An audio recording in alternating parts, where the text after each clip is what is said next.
I just destroy that ranch dressing. That buttermilk ranch. Yep. Oh, those curly Curly fries. Tell you fries. what. Hell yeah. You're just listening to Namely Fatty. oh yeah. Oh yeah. Are you sexually aroused by fast food? Then you're in the right place. No, just kidding. That's the tagline. Oh, that's the elevator pitch. Listen to two grown men salivate over food and classic. masticate in your ears. We have done that a number of occasions. Masticate together loudly. Yeah. They call it mutual mastication. Some people call it a date. I call it mutual mastication. That's the name of our first studio album, by the way. Yes. Welcome to Namely 90s. Wow. The podcast that takes you back to the time before smartphones, Google, and Y2K. Join your hosts as they relive the pop culture that shaped a generation and the parts that many people wish they could forget. Listen in to the conversation about how the decade defined those who spent their childhood there and how it shaped them as adults. So, turn down the grunge and dial up the internet. Let's get started. It's time for Namely 90s.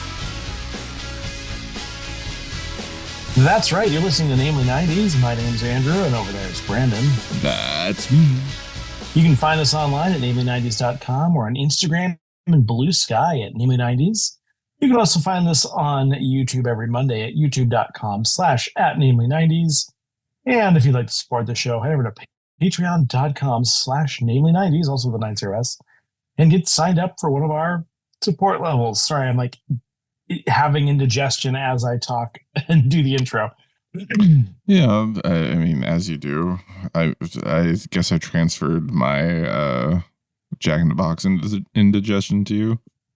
Oh, yeah, it's miserable. Probably because I ate crappy food, but here we are. Same. I don't know why I did. But I did. It's just life.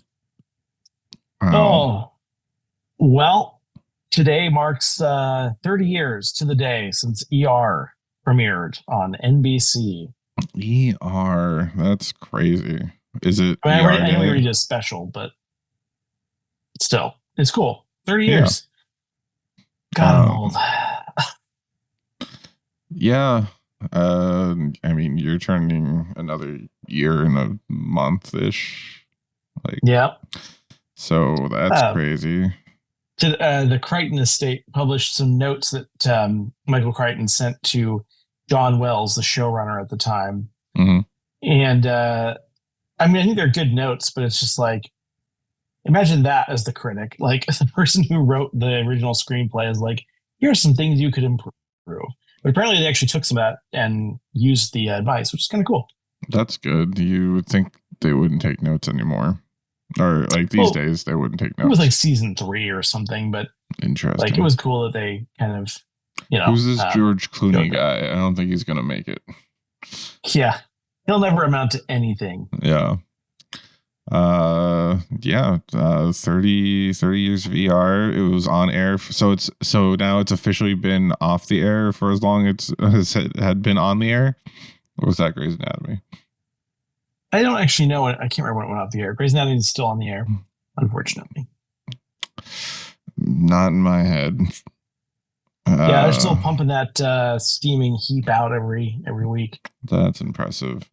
April 2nd, 2009 was when it ended, but it was 15 seasons. So yeah, so 19. Yeah, so we're right there about off the air as long as it's been on the air. But of course, as you know, they're rebooting it, but not actually rebooting it. So I guess at the end of this TV season, it would be off the air as long as it's been on the air. Crazy.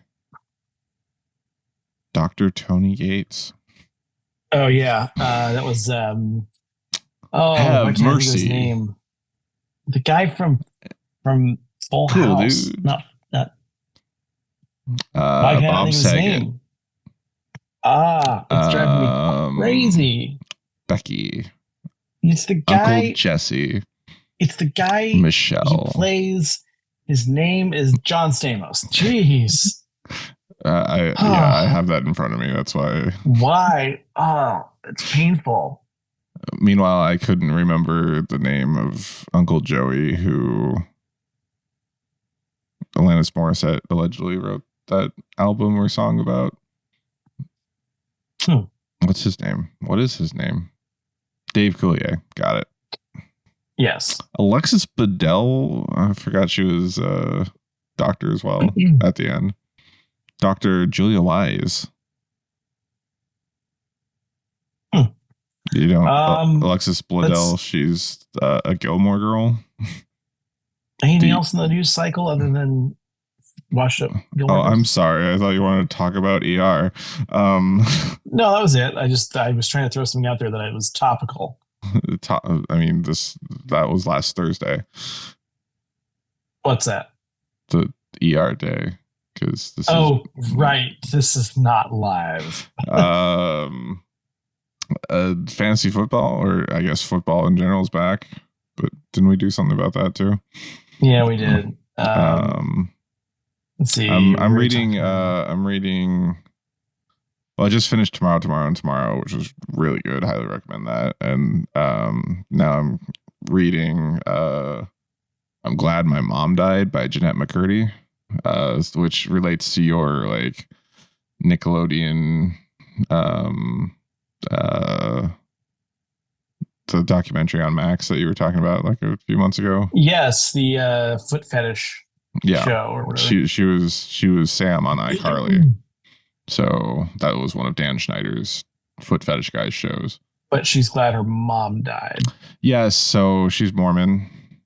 And her mom was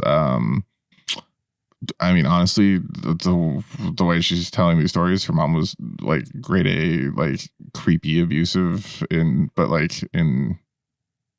not like physically, but like emotionally. Like she would guilt trip her into doing things. Like she didn't let her wipe herself after using the bathroom through the age of 16. She would shower with she would wash her hair for her through. Eesh. Yeah. Sometimes she would on Nickelodeon obsess over her feet. She would make her daughter, or the mom would make the daughter like shower with her brother in their teens.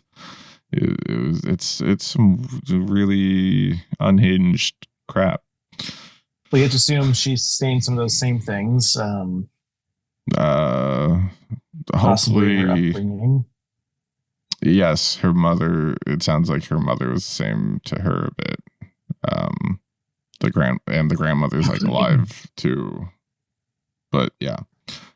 So it's crazy. New York Times bestseller. It's I bought it, but like a while back. But I was just like Breaking Bad or anything that's like too emotionally draining. I don't feel like diving into until I feel like I should, like I have the bandwidth to like follow through with it. And then once I'm in it, I'm like, this is great. This is captivating, whatever. But just like, I'd rather watch comedy. Yeah, it's like sometimes you're just trying to unwind. Exactly. The weight of the world already exists. Why pile more on? Yet I still watch like Law and Order every night. I'm like, yes, I need more murder in my life. Yeah. Yeah. Whereas I'm like, oh, I'll watch some YouTube comedy videos. And yes, it drowns the voices out. But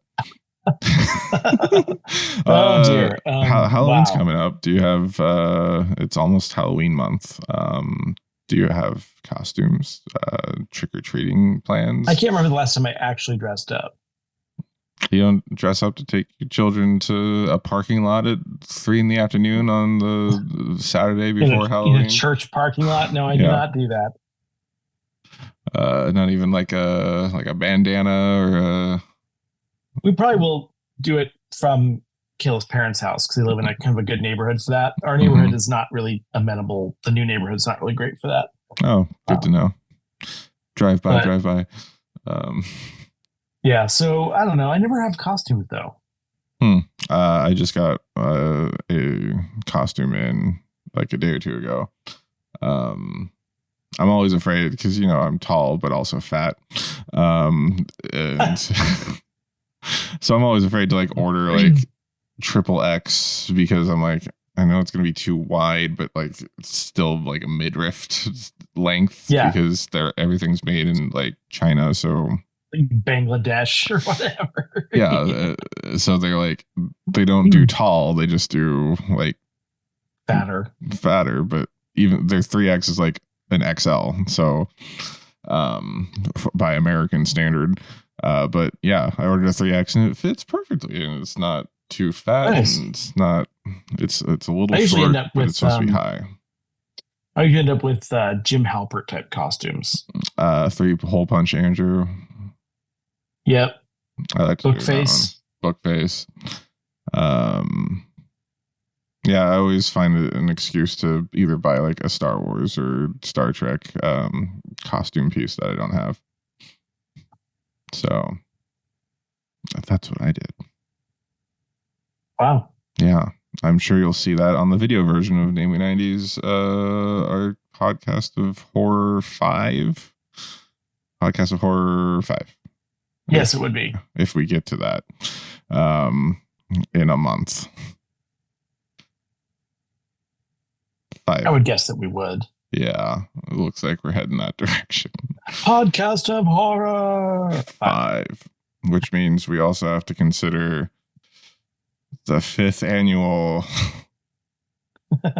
12 Days of Christmas specials.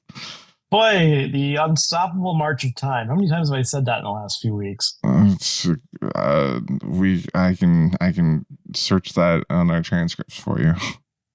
Oh, I have a follow-up to last week's lengthy, unexpected discussion about Linkin Park, by the way. Yes. You saw them perform live on Kimmel. It was on the Tonight Fallon. Show. Yeah, it was Fallon. And also I watched videos from their concerts. Basically, my whole point is, holy crap, people, calm the F down.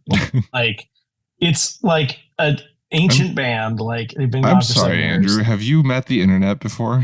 Like, chill out. And I keep taking the bait. I keep looking, and I'm like, then the AI thing is like, bands are divided, and I'm like, wow, no kidding. Thanks, AI. Anyway, yeah, it's been real. Welcome back to fandom, Andrew. It's so bad. It's just bad. I have to deal with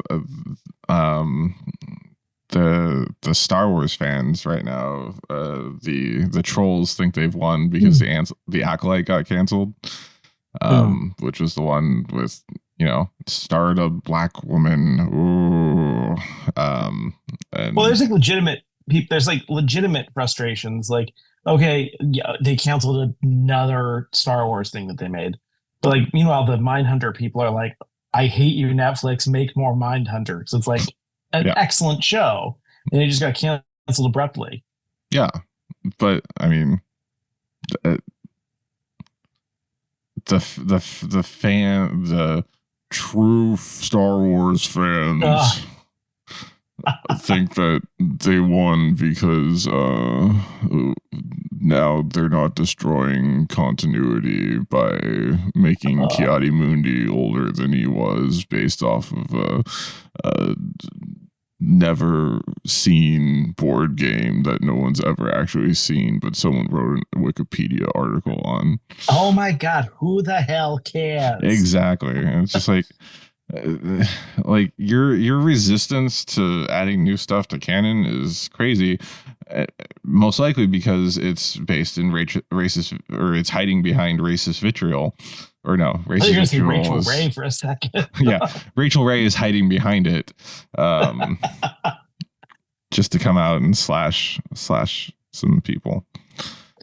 Yeah, I think you're right. Like, new material that disrupts the continuity. Same problem with the Linkin Park situation, right?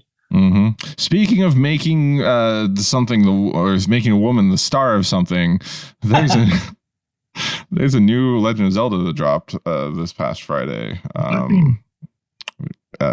The Legend of Zelda Echoes of Wisdom, and this is the first Zelda game, the first official Nintendo Zelda game that in the mainline series. This does not include Philips CDI games, where Zelda is the hero of her own eponymous game.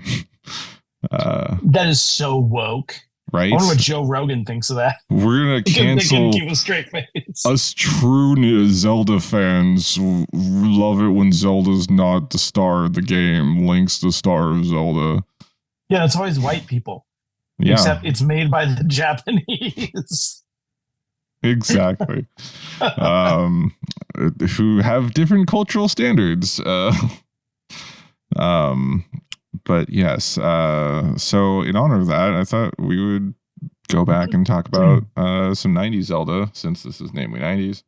And particularly, I mean, I've told the story before. You and our friend Jacob introduced me to Ocarina of Time. That was my first Zelda game. Yeah. I think the problem is with games like that is I'm apparently one of those fans that has a hard time when they change things from the original. True. Yeah. So, not to throw Andrew under the bus here, but when they changed from the Ocarina of Time style graphics to Wind Waker, you were like, this looks stupid. I'm not playing it. Here's my problem. Mm-hmm. You go from Legend of Zelda on NES, SNES, Game Boy, etc., top down, like 2D. low res, just 2D standard. You go to 3D.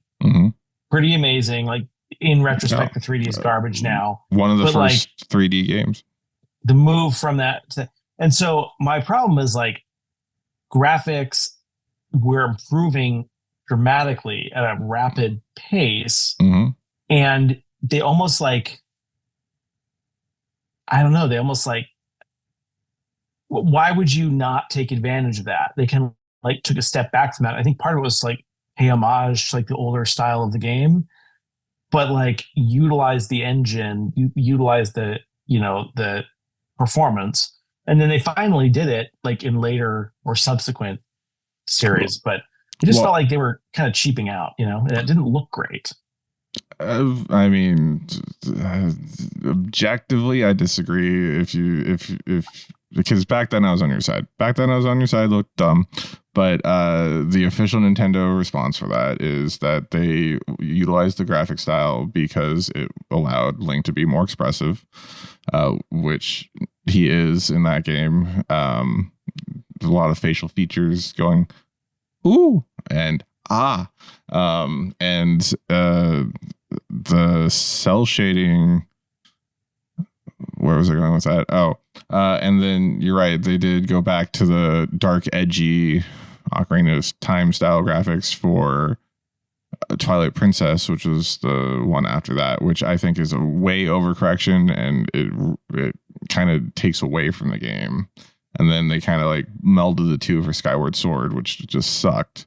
And now they're kind of with the Breath of the Wild era, Switch era Zeldas, they're kind of leveled out.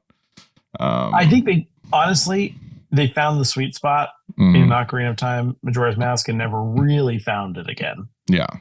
I think the fact that the graphics were so bad almost created more of a whimsical feel to it. You know what I mean? Yeah. Like one polygon per character. They're just in a triangle walking around. Ganon's so angular. Link's hands are just, fists. Like two parallelograms on the end of a rectangle. Yeah. Yeah, it's pretty trash. But and they remastered it for the 3DS, which was pretty good. And yeah, for those of you that don't know, Legend of Zelda Ocarina of Time is a 1998 action-adventure game by Nintendo for the Nintendo 64. It was the first in the Legend of Zelda series with 3D graphics, as Andrew just said. and it was actually co-developed alongside Super Mario 64 as one of the two first three-dimensional fully 3D games for the Nintendo 64. Why did I think it came out sooner than that? Wow. 1998. Good question, because our friend had the gold cartridge, which meant he got it at launch. I was always jealous of that. Up until I guess Twilight Princess, maybe Wind Waker, they had gold cartridges for Zelda if you bought it when it initially released. Kind of missed that, but yeah. Of all the people to have that, by the way, yeah, a Nintendo 64 and that game, why was it Jacob? Yeah, and yeah. I got it years or at least a year later. And then I eventually borrowed Majora's Mask from another friend, and never beat it because it's crazy. It's Majora's Mask is a 2000 follow-up. It utilizes a lot of the character models from Ocarina of Time, but is a different story following, I think, Link after.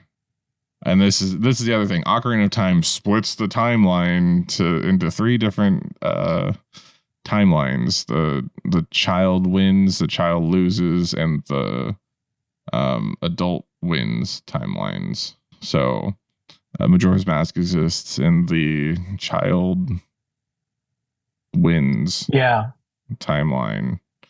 I don't love the whole like clock 3-day countdown moon weird thing going on, but I did like that there were kind of more areas to explore and like more mini games and cool stuff like that.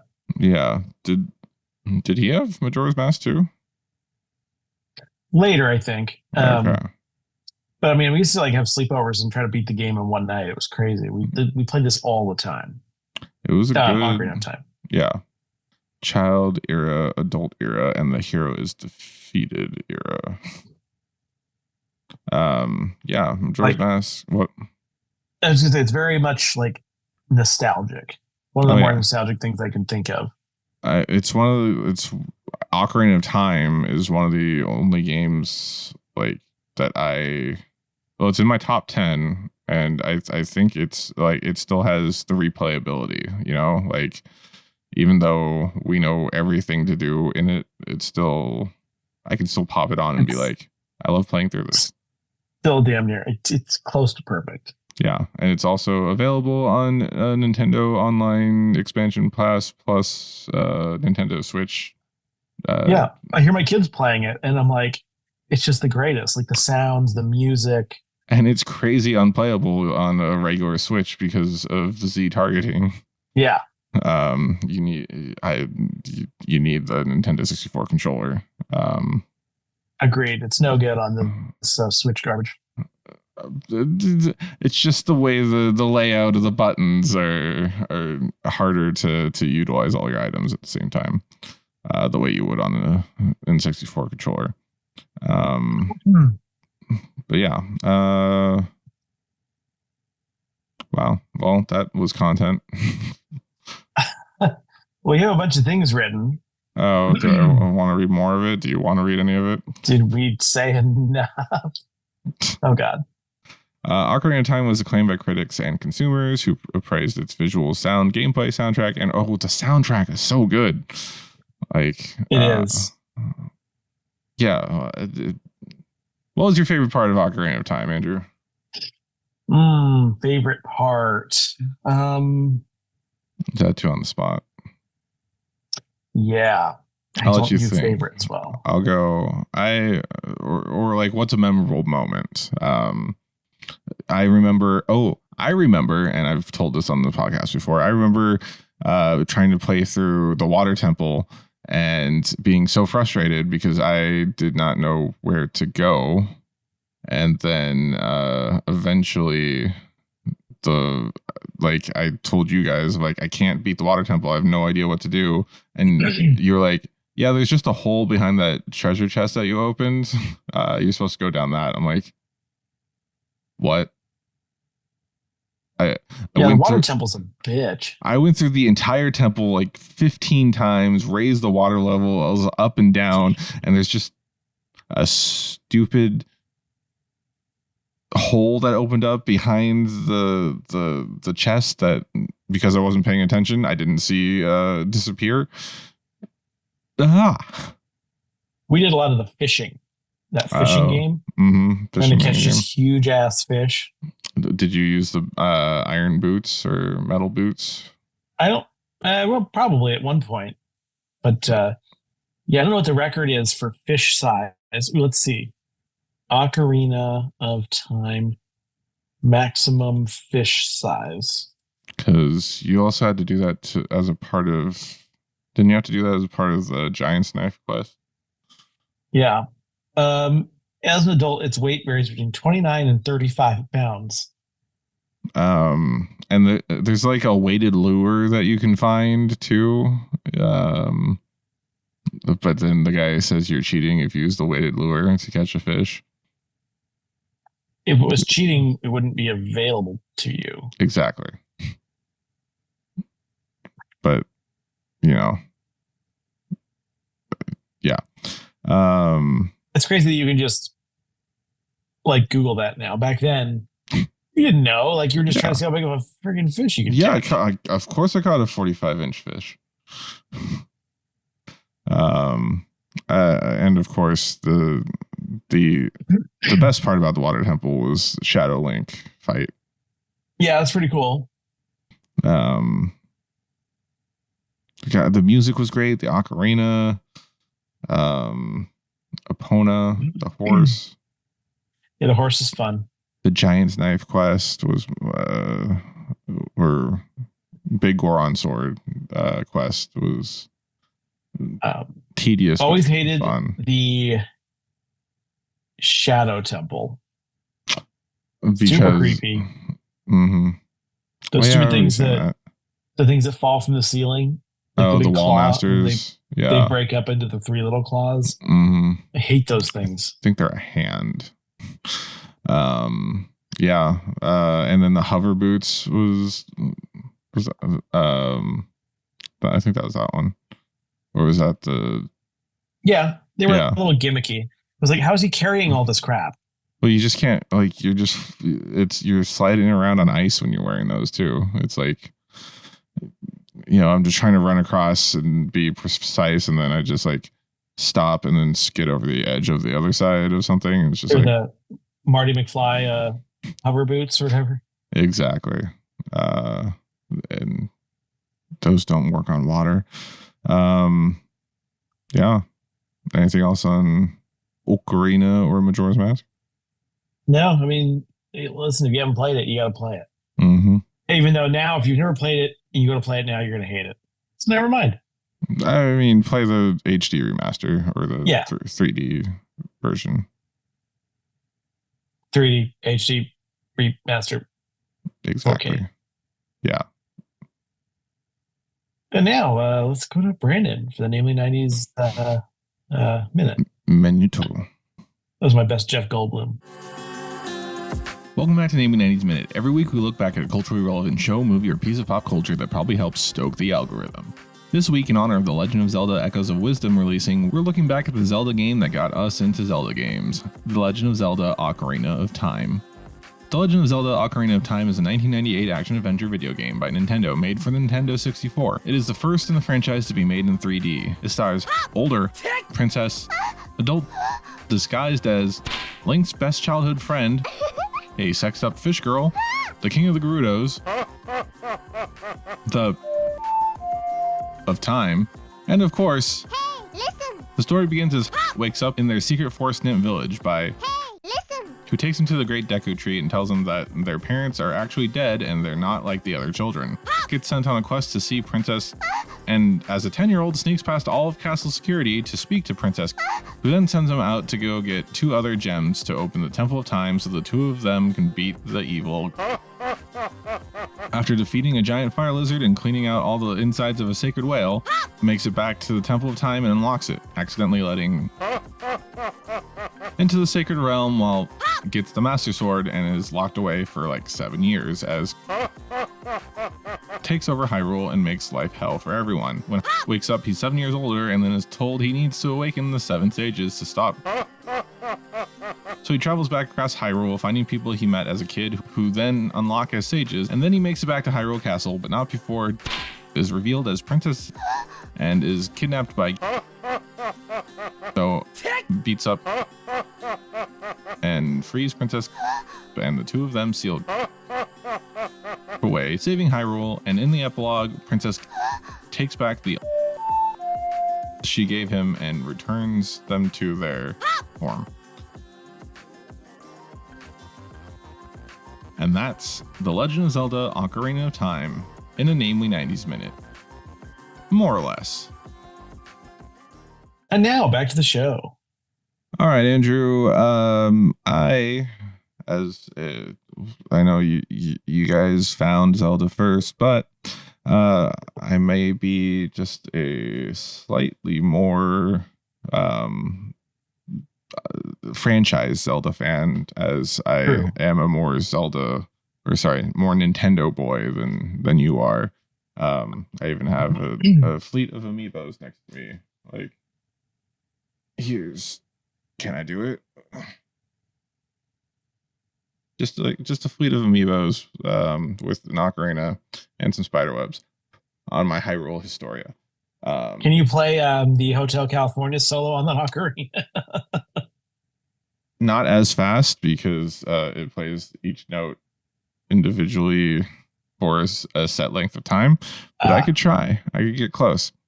It does have a free play mode. But yeah, so I developed a little game for you. Since you probably have some Zelda knowledge. Mm-hmm. I've said names of Zelda games during this episode. So I'm calling it The Legend of Zelda, or The Lie from Brandon, a Legend of Zelda title game. All right. So, for example, The Legend of Zelda Majora's Mask. Is that real or is it not? That is real. There you go. And I can give you a little bit of flavor about the game from memory. As you can see in our notes, I didn't write anything down. So maybe I'm improving it. Maybe it's a real game. No Googling. Okay, no Googling. And are you ready? Ready to play? Let's do it.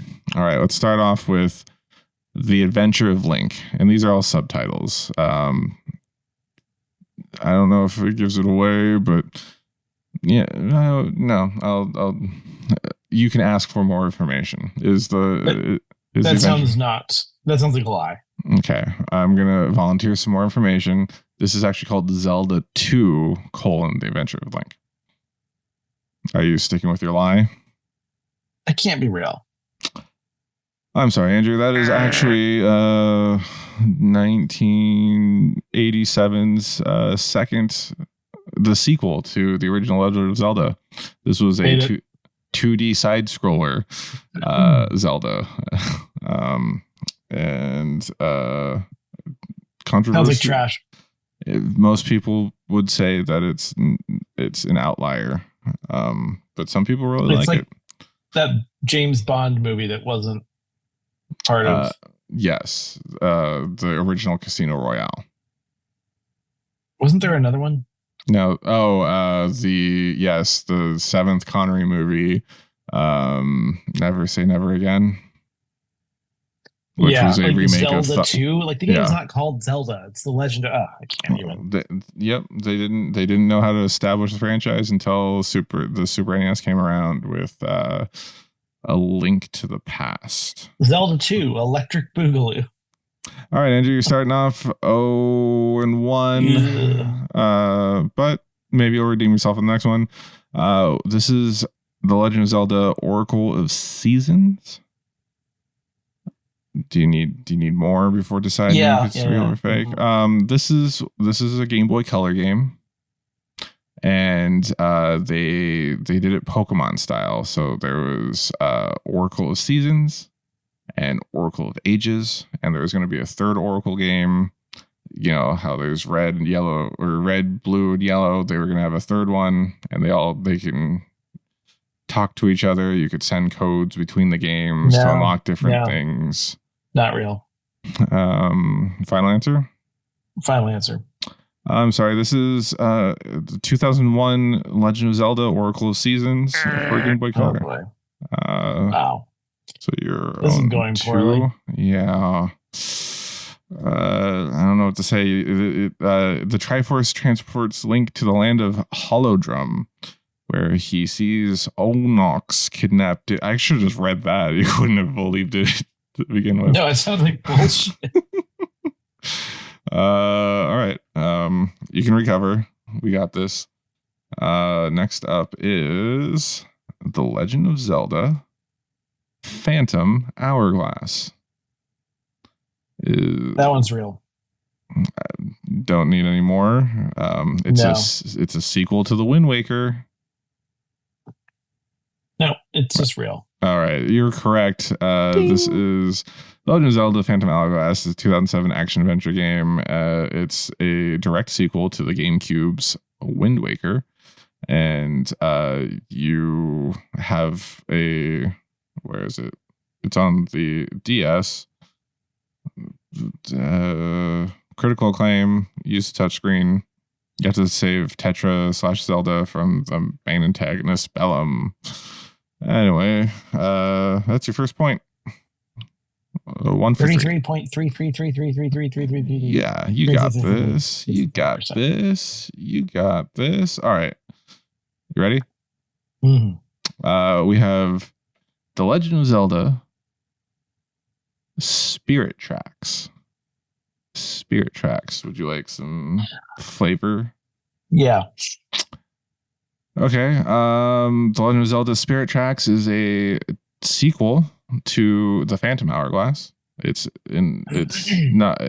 set like 100 years after Phantom Hourglass. So instead of being underwater, or instead of Hyrule being underwater, it's now like there's train tracks that take you across all of Hyrule, and Zelda's a ghost, and she inhabits.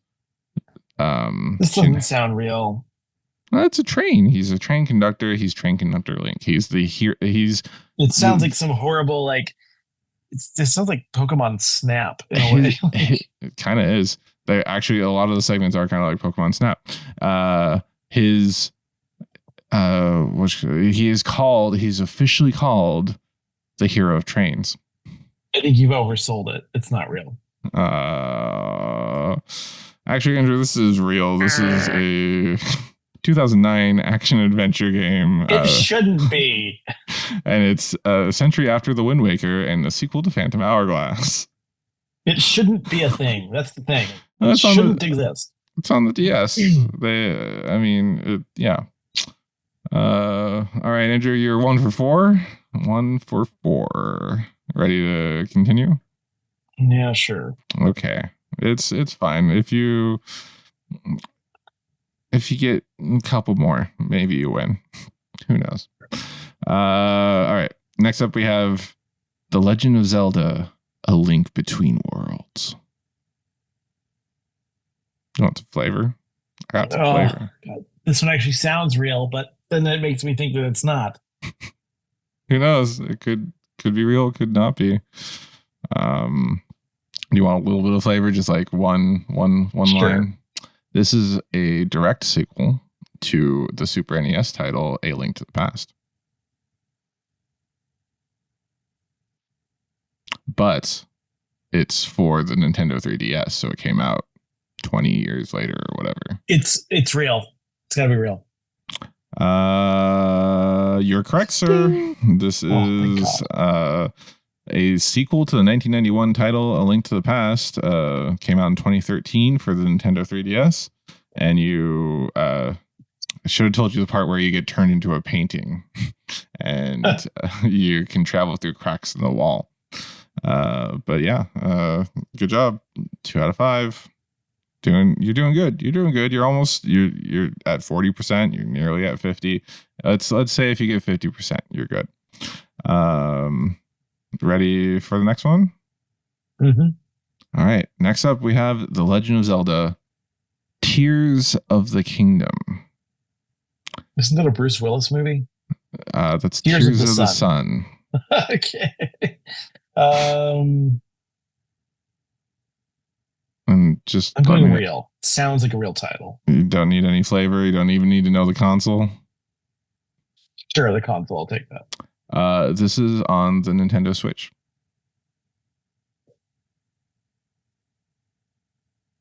I'm going to say it's real. All right. Final answer is real. Mm-hmm. You are correct, sir. This is real. This is The Legend of Zelda: Tears of the Kingdom. This is the sequel. This is a 2023 sequel to 2017's Breath of the Wild, also for the Switch, which many say perfected the free roaming style adventure of Breath of the Wild and combined it with a kind of Minecraftian building mechanic. Yeah. All right. You're 3 for 6. You're back to winning technically. 50%. That's what I said. You ready for the next one? Mm-hmm. All right. Next up, we have The Legend of Zelda: Triforce Heroes, and I misspelled it in our thing. It's Space Force Heroes. Let me know if you want some flavor. Yeah. The Legend of Zelda: Triforce Heroes is another 3DS game, and you play as one of 3 links. So you play with your friends, and it's you go around doing. Link gets split into 3, and there's a lot of stupid puzzles that you have to do with the 3 different versions of yourself. One's blue and one's red, and the other one's green, just like Pokemon. Bulbasaur, Charmander, Squirtle. God, it sounds so stupid. It could be real. Something for the cash grab. It's real. Final answer? Yes. You're correct, Andrew. The Legend of Zelda: Triforce Heroes is a cooperative action-adventure game in which 3 players control differently colored versions of the series' protagonist, Link, and join forces to fight enemies and solve puzzles. Wow. You're batting above 500. Well done. So many good games, but so many trash, cash grabs, you know? Yeah. No, I definitely took my money. Ready for the next one, then? Yeah. Okay. All right. The Legend of Zelda: Four Swords Adventures. Do you want some flavor for that one? Let's hear more about that. Okay. The Legend of Zelda: Four Swords Adventures is actually very similar to Triforce Heroes, except can you guess how many links there are? I guess 4. There's 4. It came up for the GameCube, and I don't know if you remember this, but there's this link cable device that you could attach to your Game Boy Advance. And so everyone has their own screen connected to the GameCube while the main screen shows the first link or something. So you're all playing together, but it's also running off the GameCube. And it's a fun, gimmicky time with puzzles for 4 links. And competitive too.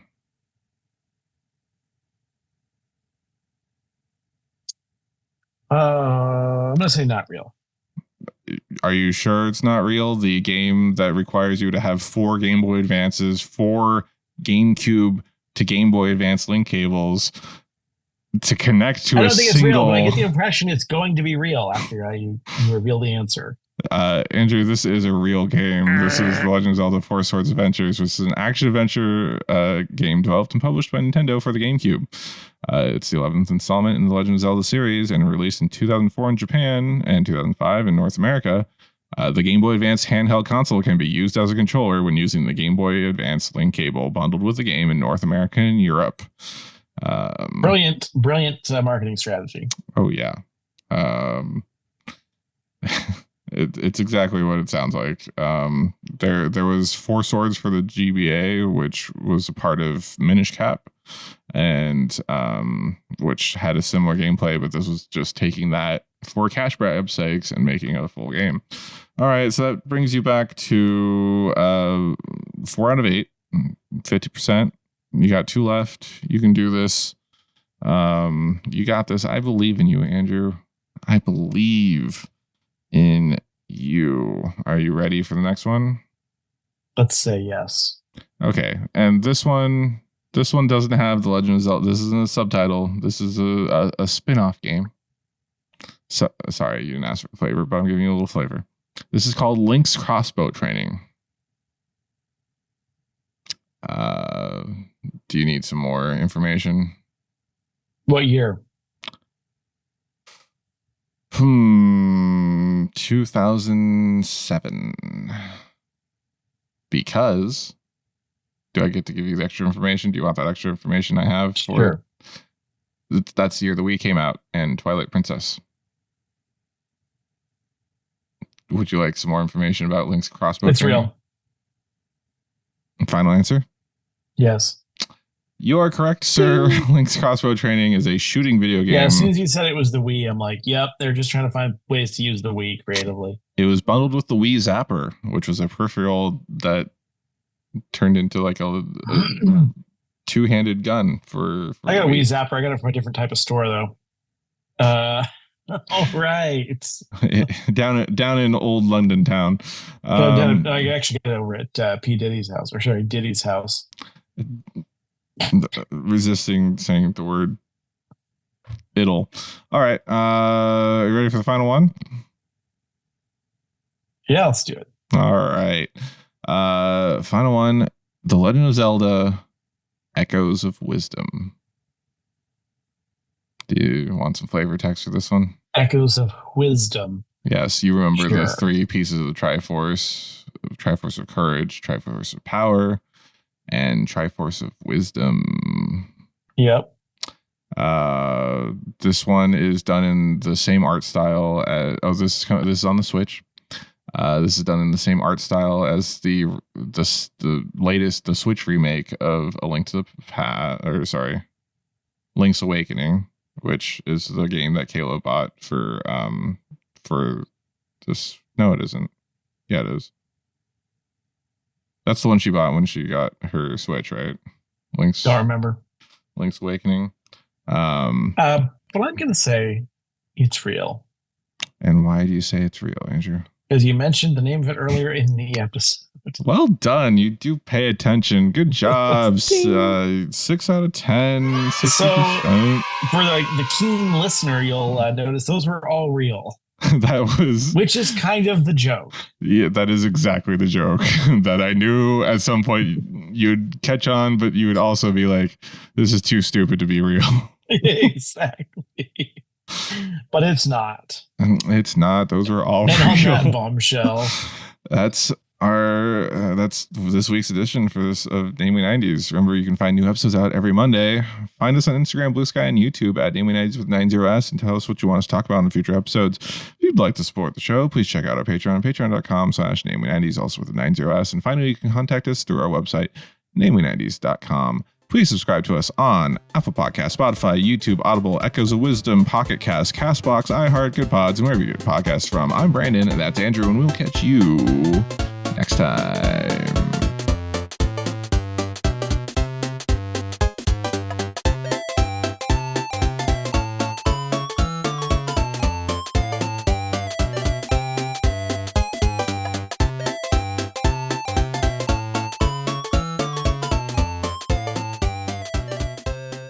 It's actually a version of Hocus Pocus 2.